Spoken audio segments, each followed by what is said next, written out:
This morning's reading is from Luke chapter 22, verses 39 to 71. Jesus prays on the Mount of Olives. Jesus went out as usual to the Mount of Olives, and his disciples followed him. On reaching the place, he said to them, "Pray that you will not fall into temptation." He withdrew a stone's throw beyond them, knelt down and prayed. "Father, if you are willing, take this cup from me. Yet not my will, but yours be done." An angel from heaven appeared to him and strengthened him, and being in anguish, he prayed more earnestly. And his sweat was like drops of blood falling to the ground. When he rose from prayer and went back to the disciples, he found them asleep, exhausted from sorrow. "Why are you sleeping?" he asked them. "Get up and pray so that you will not fall into temptation." While he was speaking, a crowd came up, and the man who was called Judas, one of the 12, was leading them. He approached Jesus to kiss him, but Jesus asked, "Judas, are you betraying the Son of Man with a kiss?"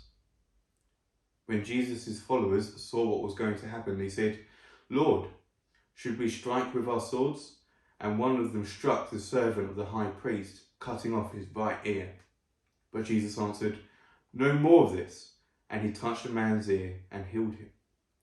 Then Jesus said to the chief priests, the officers of the temple guard, and the elders who had come for him, "Am I leading a rebellion that you have come with swords and clubs? Every day I was with you in the temple courts, and you did not lay a hand on me. But this is your hour when the darkness reigns." Then seizing him, they led him away and took him into the house of the high priest. Peter followed at a distance. And when some there had kindled a fire in the middle of the courtyard and had sat down together, Peter sat down with them. A servant girl saw him seated there in the firelight. She looked closely at him and said, "This man was with him." But he denied it. "Woman, I don't know him," he said. A little later, someone else saw him and said, "You are one of them." "Man, I am not," Peter replied. About an hour later, another asserted, "Certainly this fellow was with him, for he is a Galilean." Peter replied, "Man, I don't know what you are talking about." Just as he was speaking, the cock crowed. Then Peter remembered the word the Lord had spoken to him. "Before the cock crows today, you will disown me 3 times. And he went outside and wept bitterly.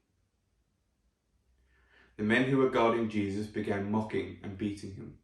They blindfolded him and demanded, "Prophesy, who hit you?" And they said many other insulting things to him. At daybreak, the council of the elders and of the people, both the chief priests and the teachers of the law, met together, and Jesus was led before them. "If you are the Messiah," they said, "tell us." Jesus answered, "If I tell you, you will not believe me, and if I asked you, you would not answer. But from now on, the Son of Man will be seated at the right hand of the mighty God." They all asked, "Are you then the Son of God?" He replied, "You say that I am." Then they said, "Why do we need any more testimony? We have heard it from his own lips."